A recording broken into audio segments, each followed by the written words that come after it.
Vamos a compartir en esta noche un mensaje de la palabra muy especial. Y se encuentra en uno de los libros más particulares de la Biblia. Es un libro que, aunque es atribuido a uno de los profetas mayores, en realidad su autor sigue siendo un misterio. Le estoy hablando del libro de Lamentaciones. Un libro de 5 poemas. Y son 5 poemas muy particulares. ¿Sabían ustedes que el alfabeto hebreo tiene 22 letras? 22. De la A a la Z. Pero en el idioma de ellos, claramente, en el hebreo. Y este libro de Lamentaciones tiene una estructura en particular. Cada uno de los poemas tiene 22 versos, 22 textos. Y cada uno de estos versos están escritos en acróstico. ¿Recuerda alguna vez una carta que usted le hizo a un ser querido en acróstico? Supongamos que el amor de su vida se llamaba Lorena. Entonces la primera letra era la L y usted le decía algo como esto: las flores están pintadas en tu firmamento. Después sigue la O. Y en la O colocaría algo como esto: oro a Dios para que seas el amor de mi vida. Después sigue la R. Y con la R usted coloca una frase. Eso se llama acróstico. De esa manera está escrito el libro de Lamentaciones en su idioma original. Ahora, lo interesante de Lamentaciones es que es un libro dedicado a expresar el dolor, el sufrimiento, la calamidad que el pueblo de Dios estaba viviendo luego de la situación que estaban pasando por la dispersión. Resulta que Babilonia se había llevado a unos exiliados y luego de esos exiliados y de la destrucción había, al parecer, el autor de Lamentaciones se había quedado en Jerusalén y estaba viendo todo destruido, y dedica estos poemas para retratar de esa forma poética el dolor y el sufrimiento que estaban pasando y que estaban viviendo luego del castigo del Señor.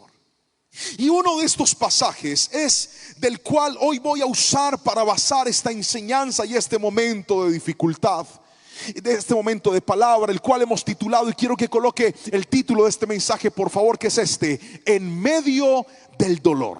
Hoy vamos a hablar de este tema: en medio del dolor. ¿Qué hacer? ¿Qué decir? ¿Cómo actuar? ¿Cómo expresarme? ¿Qué decisiones tomar cuando estoy pasando por momentos de dolor? Por momentos adversos, por momentos contrarios a mi voluntad. El sufrimiento es parte de la vida. Nosotros no podemos desconectar el dolor de nuestra existencia. Sin embargo, existen 2 tipos de dolores. Hay dolores circunstanciales y también hay dolores consecuentes. Déjeme explicarle esto para que sea más claro. Los dolores circunstanciales son los que están impresos en la vida. Por ejemplo, cuando usted decide ser papá o ser mamá, en el caso de las mujeres, usted sabe que el parto de ese bebé, sea de manera natural o sea por cesárea, va a traer dolor. Es inevitable. Cuando usted se casa con el amor de su vida, usted sabe que a pesar de que haya encontrado una persona ideal, tarde o temprano van a pasar momentos de dolor. Ese es el dolor circunstancial. Situaciones que no podemos evitar, situaciones que sí o sí llegarán a nuestra vida. Pero el otro tipo de dolor es el dolor consecuente. Y el dolor consecuente tiene que ver con aquel dolor que nosotros mismos provocamos por las malas decisiones que tomamos. Hay dolores que usted no debería cargar en su vida, pero ha hecho cosas para producir ciertos problemas que han traído esas dificultades. Las malas decisiones. Escuche bien. La prisa al tomar una decisión, la reactividad, la inmadurez a la hora de actuar, el caer ante la tentación, el persistir en cosas que no deberíamos persistir. Todo esto causa dolor. El pecado trae dolor a nuestra vida. Y ese era el dolor que estaba pasando el pueblo de Dios. Ellos no estaban viendo la destrucción porque sencillamente Dios lo trajo porque sí. Ellos estaban afrontando las consecuencias de sus malas decisiones. Y es que hay momentos en la vida en donde nosotros mismos provocamos dolores insoportables en nuestra vida. Hay momentos donde nosotros mismos provocamos problemas que nos roban la paz, problemas que nos roban el propósito, que nos roban el sentido, que nos roban la calma. Situaciones que, escúcheme bien, están listas para traer a nuestra vida sufrimiento y adversidad. Pastor, ¿y si ese es mi caso? Si hoy me encuentro viviendo una situación que yo mismo provoqué, una situación que yo mismo gestioné, ¿qué hacer en medio del dolor? De eso es de lo que le voy a hablar en esta noche. Y quiero mostrarle 3 cosas que usted debería hacer. Y la primera, quiero que por favor tomen nota ahí en el chat o en sus apuntes. Escriba esto por favor: afronte sus decisiones. Lo primero que tenemos que hacer para poder gestionar el dolor en nuestra vida es afrontar nuestras decisiones. ¿Cómo así, pastor? Quiero que por favor me explique lo que usted está diciendo. Lamentaciones capítulo 3 versículo 19 y 20. Acompáñeme la palabra del Señor, por favor. Lamentaciones capítulo 3 versos 19 y 20. Voy a leer como siempre en la Nueva Traducción Viviente. Dice así la palabra del Señor: recordar mi sufrimiento y no tener hogar es tan amargo que no encuentro palabras. Siempre tengo presente este terrible tiempo mientras me lamento por mi pérdida. El autor de Lamentaciones evidentemente se está quejando, está expresando su dolor, está expresando su sufrimiento, está expresando lo que está sintiendo. Y en este punto quiero que escuche todo lo que le voy a explicar, porque afrontar el dolor, afrontar nuestra situación, afrontar nuestras decisiones implica, escuche bien, no buscar la manera de reprimir lo que estamos sintiendo. Hay gente que se va al extremo de reprimir y decir: no me pasa nada, no siento nada, yo estoy bien. No, hay momentos donde el dolor tiene que expresarse, hay momentos donde el dolor tiene que aparecer, porque escuche bien, la mejor forma de afrontar nuestros momentos difíciles es llamándolos por su nombre. Cuando usted reconoce las dificultades que está pasando, cuando usted reconoce lo que está sintiendo, cuando usted expresa lo que está viviendo, escuche bien, ese es el primer paso para poder salir de los momentos difíciles. Pero muchas personas sencillamente lo reprimen, muchas personas sencillamente lo esconden. No, esa no es la solución. Si usted está mal, vaya delante de la presencia del Señor y dígale: Señor, yo te necesito, yo me siento mal, yo me siento afligido, yo me siento cansado, yo me siento agotado. Es el primer paso para poder salir de los momentos de dificultad. Lamentaciones me enseña eso. Me enseña que aún Dios escucha cuando nosotros abrimos nuestro corazón, cuando nosotros presentamos delante de Dios lo que estamos viviendo. Hay veces donde tomamos decisiones que pensábamos que iban a ser buenas, pero esas decisiones, en vez de traernos bendición, nos trajeron problemas. ¿Cuántos de nosotros, por ir detrás de algún recurso, tomamos decisiones equivocadas? Y esas decisiones nos metieron en momentos de dolor, en momentos de dificultad. Hay decisiones que no te van a dar recursos, pero sí te van a dar lecciones. Quiero que escriba eso, por favor. Hay decisiones que, aunque no me den recursos, sí me darán lecciones. Y esas lecciones, cuando las pongo en práctica, puedo realmente afrontar las malas decisiones que he tomado. Permítame explicárselo. Una lección funciona de la siguiente manera: de repente hiciste algo que no debías hacer, tomaste algo que no debías tomar, emprendiste algo que no debías tomar, caíste en una tentación que no debiste caer. La lección tiene que llevarte a pensar en esto: ¿qué no debo volver a hacer? ¿Qué es lo que debo hacer para evitar caer en lo mismo? Pero hay personas que sencillamente ante los momentos de dolor parece que volvieran otra vez a repetir el círculo vicioso. No, el círculo vicioso se rompe cuando entiendes que ese dolor fue por una mala consecuencia que tú mismo tomaste. La palabra del Señor dice en Salmos capítulo 51 versículos 1 al 4 lo siguiente: ten misericordia de mí, oh Dios, debido a tu amor inagotable. A causa de tu gran compasión, borra la mancha de mis pecados. Lávame de la culpa hasta que quede limpio, y purifícame de mis pecados, pues reconozco mis rebeliones. Día y noche me persiguen, contra ti y solo contra ti he pecado. He hecho lo malo ante tus ojos. Quedará demostrado que tienes razón en lo que dices y que tu juicio contra mí es justo. Mire, hay personas que en los momentos de dolor que ellos mismos se han causado, en vez de asumir las consecuencias de sus actos, culpan a otros.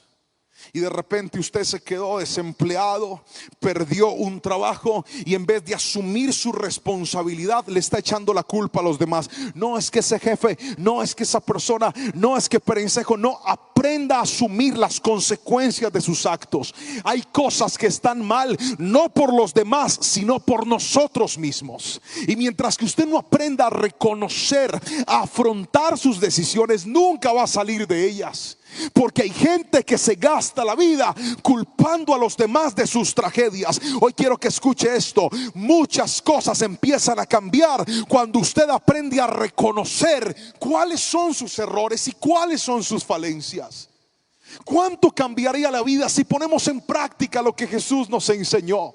Nos encanta ese versículo, y cada vez que alguien nos critica, sacamos el versículo de Jesús y le decimos: pero tú, ¿por qué miras la paja que está en mi ojo y no te sacas el pedazo de tronco que tienes en el tuyo? Y usamos ese versículo para defendernos, pero nunca lo usamos para transformarnos a nosotros mismos. Y la pregunta es: ¿qué del dolor que hoy estás pasando no es culpa de nadie más excepto de ti mismo? De tus malas decisiones. Estás con el hogar tenso, estás con la vida laboral tensa, estás con el ambiente entre tus compañeros tenso, y estás culpando a los demás. No, yo quiero que alguien aquí se levante y diga conmigo: Señor, voy a tomar responsabilidad en mi vida, voy a tomar determinación en mi vida. Yo no puedo cambiar a nadie, pero sí puedo cambiar yo. Alguien tiene que escribirme amén si me está entendiendo. Eso es afrontar las decisiones. Y el pueblo, escuche bien, en este momento, en medio de su dolor, había entendido que la culpa de ese problema la tenían ellos mismos. Hay personas que necesitan ciertos dolores para poder empezar el camino del cambio. Hay gente que no se ha dado cuenta cómo su mal comportamiento, cómo ese pecado oculto, cómo ese mal hábito está dañando su propia vida. Y hoy quiero que escuches esto: mientras no entiendas que el cambio de tu vida va a cambiar tus circunstancias, estarás estancado en una situación de dolor y de sufrimiento. Hay esposas que dicen: yo quiero que mi hogar cambie. Cambie usted, querida hermana. Hay esposos que dicen: yo quiero que mi hogar cambie, pastor. Cambie usted, querido esposo. Hay padres que dicen: yo quiero que mis hijos cambien. Cambie usted como papá, porque nuestros cambios estimulan el cambio de los demás. Si alguien me está entendiendo, yo quiero que por favor escriba amén en esta noche. Pero nos falta afrontar nuestras decisiones. A veces nosotros mismos hemos provocado el dolor y el sufrimiento que estamos pasando. A veces nosotros mismos hemos sido los culpables de las circunstancias que estamos viviendo. Pero déjeme pasar al segundo punto de esta enseñanza. Y es que en medio del dolor no solamente debemos afrontar las decisiones, sino en segunda instancia, escríbalo por favor, debemos mantener la esperanza. Otra vez, ¿debemos qué? Mantener la esperanza. Escríbalo por favor, esto es muy importante. Cuando hablamos de mantener la esperanza, quiero que mire lo que dice la palabra del Señor en el mismo capítulo 3 de Lamentaciones. Pero en esta ocasión quiero que leamos el versículo 21 hasta el versículo 23. Dice la palabra del Señor así: no obstante, aún me atrevo a tener esperanza cuando recuerdo lo siguiente: el fiel amor del Señor nunca se acaba. Sus misericordias jamás terminan. Grande es su fidelidad. Sus misericordias son nuevas cada mañana. Quiero que escuche esto. Porque el escritor de Lamentaciones está hablando de un recuerdo. Escriba, por favor, diga recuerdo. Si está en su casa y no puede escribir, tóquese la cabeza y diga recuerdo. ¿Dónde viven los recuerdos? En nuestra mente, en nuestros pensamientos. Quiero que escuche esto, porque la esperanza trabaja en nuestros pensamientos. Déjeme explicarle eso, por favor. Esto es algo poderoso.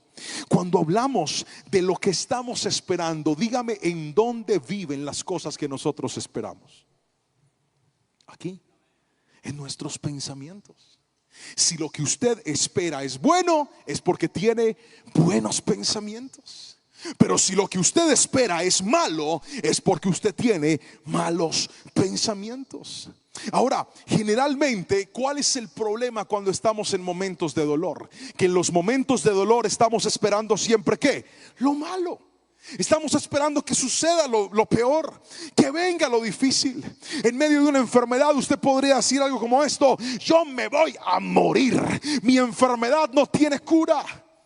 En medio de una crisis familiar usted podría pensar cosas como: ahora mi hogar se desbarató, yo me voy a divorciar, ahora ¿dónde voy a vivir? ¿Cómo vamos a partir los bienes? Porque los pensamientos en medio del dolor tienden a ser malos pensamientos. Pero también cuando estamos pasando una crisis financiera, usted podría decir: voy a quedar en la quiebra, se me van a cerrar las puertas, no voy a volver a levantarme, mejor me voy del país. Pero quiero que escuche esto: su esperanza no debe estar en las circunstancias o en el dolor que usted está viviendo. Si hay algo poderoso que el autor de Lamentaciones escribe en este pasaje, es esto: aún en medio del dolor, aún en medio de la dificultad, aún en medio de las consecuencias de mi pecado, aún en medio de lo difícil que estoy viviendo, voy a poner mi esperanza en Dios. Y la razón es esta: el fiel amor de Dios nunca se acaba y sus misericordias son nuevas. Haga el ejercicio. ¿Cuántos de nosotros estamos viviendo situaciones difíciles? Situaciones que sentimos que no van a acabarse, situaciones que sentimos que no van a terminar. Quiero que escribas esto, quiero que repitas esto y di conmigo: el fiel amor de Dios nunca se va a acabar. ¿Sabes qué significa? Que tus momentos malos pueden ser malos, pero Dios siempre será bueno. Alguien tiene que escribirme amén si lo cree. Dios siempre, su misericordia siempre estará presta para levantarnos. La esperanza en Dios, lo primero que cambia no es tus circunstancias, sino tu forma de pensar. Voy a volverlo a repetir.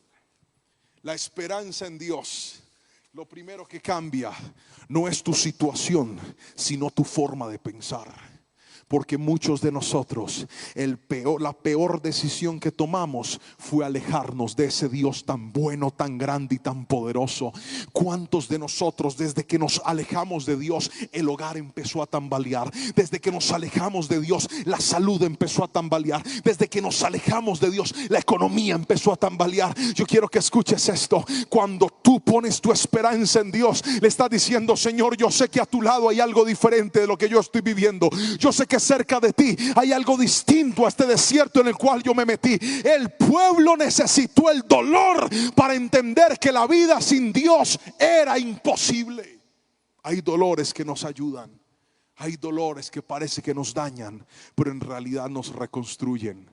Como aquel día que me quemé con una plancha. Yo estaba planchando. Creo que los que me conocen saben que yo vivo apasionado por planchar. Y la razón no es que mi esposa mande o me mande, no.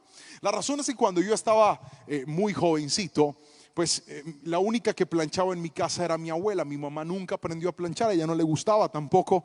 Y mi abuela, yo le pedía el favor de que me planchara la ropa para yo ir a la iglesia. En aquel tiempo nosotros ministrábamos con camisas, pantalones, corbatas. La presentación era supremamente elegante en aquel entonces. Y ya se imaginará el calor que nos hacía en ese tiempo. Si hoy en día con aire acondicionado es difícil, imagínese en ese tiempo con ventiladores, pero así era.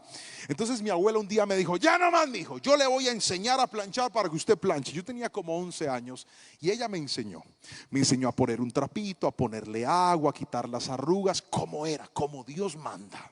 Y yo aprendí a planchar y me apasioné por el ministerio de la plancha. De hecho, estoy orándole al Señor que me deje hacer música para planchar cristiana. ore por mí.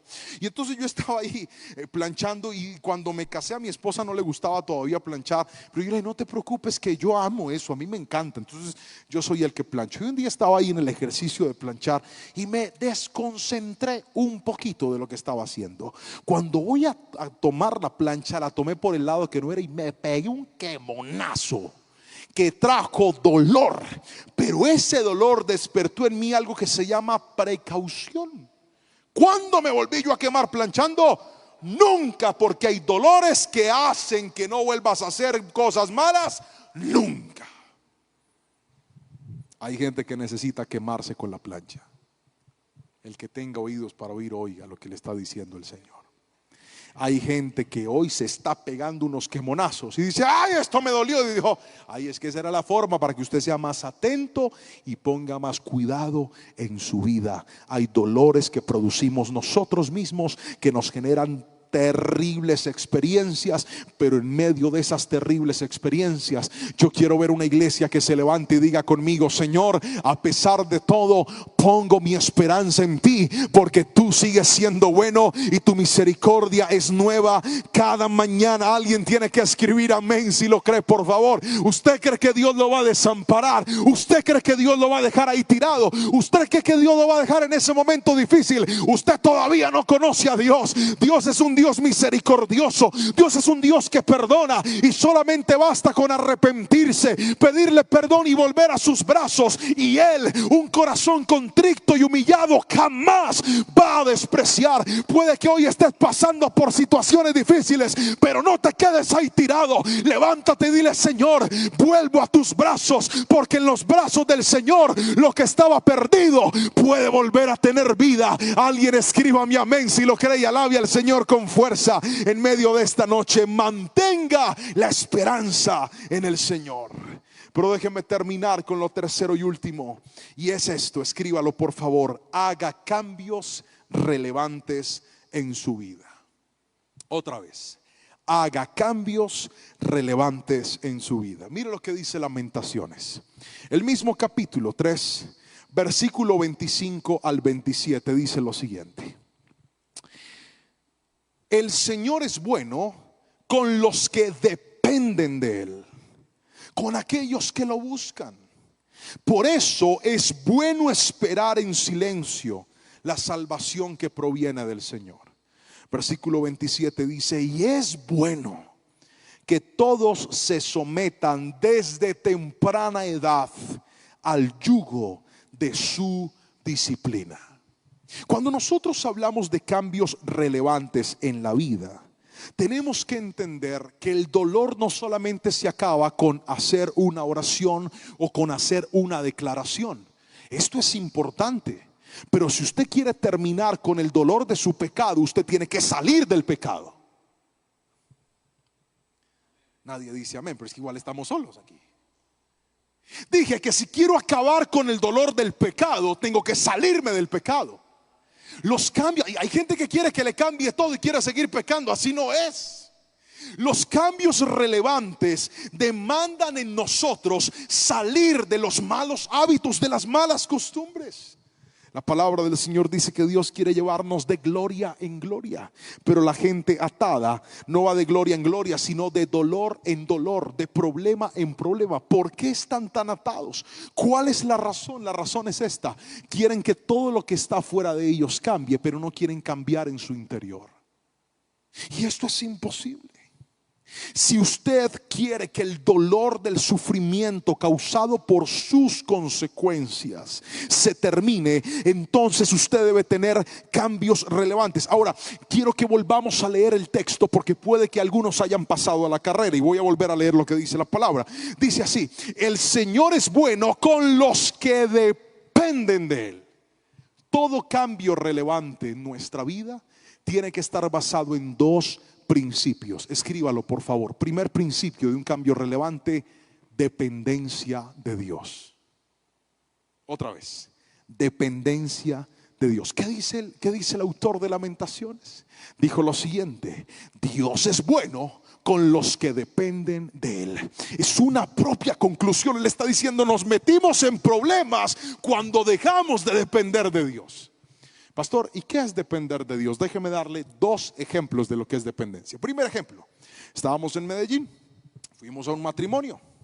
El matrimonio no era propiamente en Medellín, era en un municipio cercano que se llama Bello. Teníamos que llegar hasta el batallón de este lugar, ahí en Bello. Y entonces paramos a un taxista y le dijimos al taxista: venga, ¿cómo hacemos para llegar al batallón de Bello? Y él nos dijo: sígame. Y empezamos a seguirlo. Nosotros íbamos en un carro, él iba en su taxi. Y pues se metía por unas cuadras que yo jamás recordaré. Yo no sé por dónde iba él, pero yo estaba viéndolo a él. Y de repente entraba por lugares desconocidos, pero no importa, yo estaba detrás de él. Y de repente salía por vías principales, pero yo ni sabía en dónde estaba, yo iba detrás de él. Luego de un momento aparecimos en el destino a donde íbamos a llegar. ¿Sabe por qué? No llegamos al destino porque yo sabía o entendía el camino. Yo solamente estaba yendo detrás de alguien que conocía el destino al cual nosotros íbamos. Eso se llama depender. Cuando tú dependes de Dios, Dios no tiene que explicarte todo lo que tienes que hacer. Hay momentos donde Dios lo único que te dice es: levántate y sígueme. Sígalo. A veces Dios lo mete por caminos que usted no entiende. Le cerraron una puerta, le abrieron otra. Algo se le dio, algo no se le dio. Asegúrese de caminar en dependencia de Dios, porque cuando usted depende de Dios, aunque no entienda, usted puede estar seguro que va a llegar al destino que Dios trazó para su vida. Si alguien quiere cambiar, necesita depender de Dios. Segundo ejemplo de dependencia: tengo un perro, se llama Dante Lerman. Es un schnauzer, perrazo, chévere. Primer perro de mi vida. Nunca había tenido perros. Él es todavía un cachorro. Y entonces, ¿sabe quién me pidió perro? Mis hijos. Y cuando me pidieron perro, ¿sabe qué dijeron? Que ellos lo iban a cuidar, lo iban a pasear, le iban a dar la comida, lo iban a limpiar, que le iban a hacer todo el perro. ¿Sabe quién le hace todo el perro? Porque familia que se respete pide perro, pero ponen al que no es dueño a cuidarle todo. Aquí está uno de esos soldados. Yo soy el que le hago todo al perro. Y entonces yo soy el que lo saco en las mañanas, temprano, y en las noches. Y entonces yo salí con Dante Lerman y lo saqué a pasear. Pero el perrito mío es como medio loquito, entonces yo no lo dejo solo, porque cuando lo dejo solo se va corriendo y se pierde. Y hace unos días se nos perdió, se nos voló. Y yo, mi esposa: ay, se perdió el perro. Y yo por dentro dije: ay, me liberé, Jehová, de este yugo de esclavitud. Dije: él es libre, déjalo. De pronto volvió a su libertad. Y me decía mi esposa: ¿cómo vas a decir eso, Juan, si es nuestro perro? Le dije: ahora sí es el perro de ustedes, pero cuando hay que hacerle lo demás y me dejan a mí solo, pues vamos a esperar. Y por allá una niña lo encontró y nos lo trajo. Dijo: ay, yo he visto este perrito aquí. Y cuando Dante llegó, nos volvió el alma al cuerpo. Nos sentimos felices, pero somos muy estrictos porque no lo dejamos salir solo. Él es loco, sale y se va y se pierde, y se lo pueden llevar. Además es muy lindo, es muy bonito mi perrito. Y entonces en estos días volvió otra vez y se nos perdió, pero no lo rescataron. Y yo dije: no, este perro se me vuelve a ir y se me va a embolatar. Hasta algo que pasó hoy. Pues imagínense que yo estaba ahí haciendo las predicaciones de esta semana. Mi esposa estaba en teletrabajo en su casa, en la casa de nosotros, cuando de repente ya llega la hora de salir. Dije: mi amor, ya me voy, Dios te bendiga. Abro la puerta, y cuando abro la puerta, que no sabe quién estaba afuera en la calle: Dante, revolcado, todo sucio.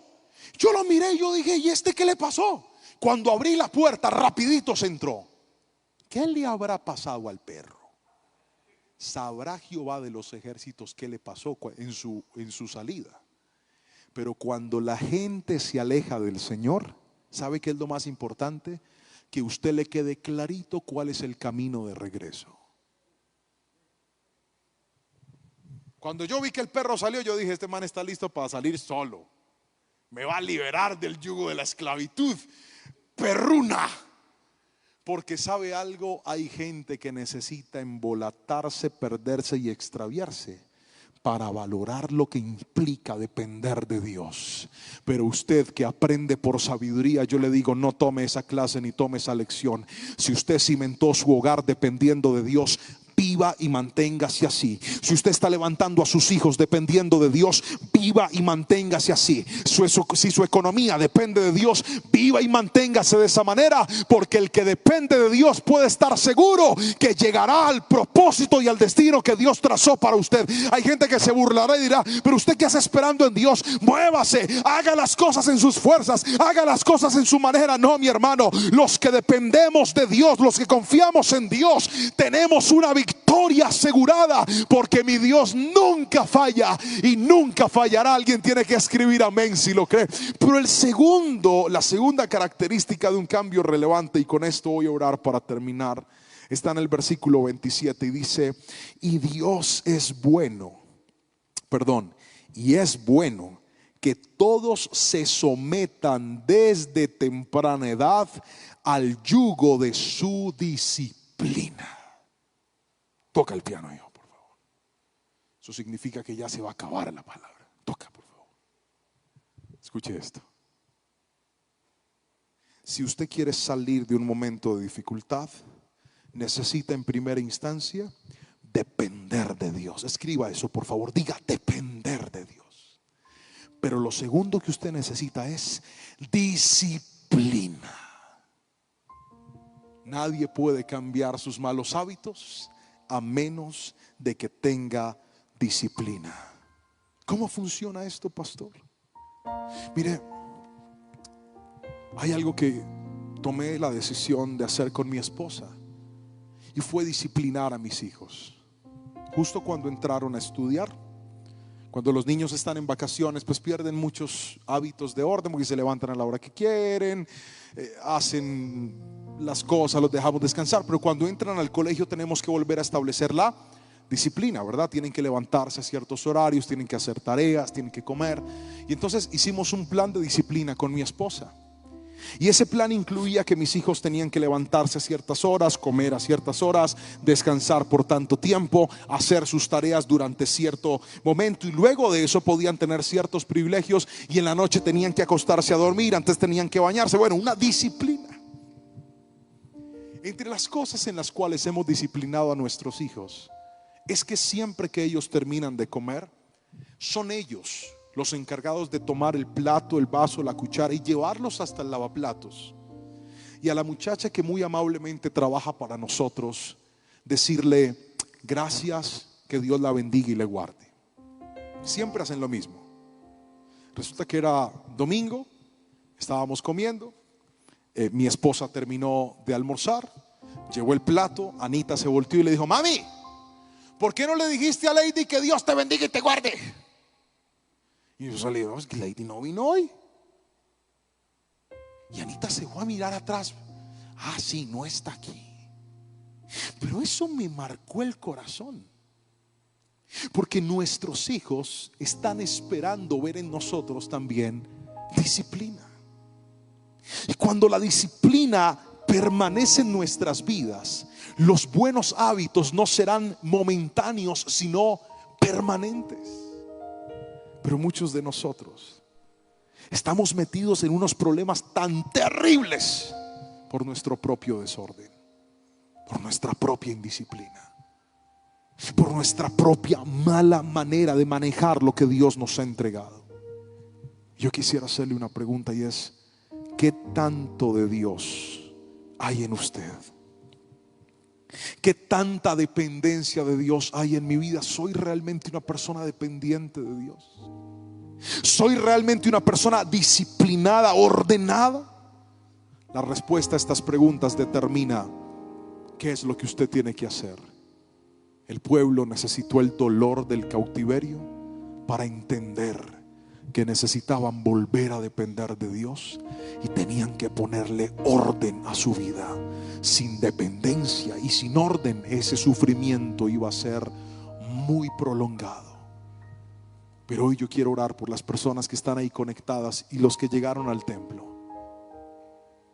Quiero orar por aquellos que, al igual que cualquiera de nosotros, hoy reconoce y ha dicho: pastor, yo me he metido en problemas y no ha sido por culpa de más nadie excepto por mí mismo. Yo me he metido en unas dificultades, pastor, por apresurado, por afanoso, por impaciente, por débil. Porque me faltó fe, me faltó confianza, porque me apresuré, porque fui reactivo y harto dolor que me han causado. Y he llegado a sentir que esto no se va a terminar, pero esa palabra de hoy fue para mí, porque Dios lo primero que me dijo es: mantén tu esperanza puesta en el Señor. Si algo quiero que llene tu corazón es eso. A pesar de nuestros errores, a pesar de nuestras falencias, el fiel amor de Dios nunca se terminará. Es el versículo más hermoso de todo el poema de Lamentaciones. El fiel amor de Dios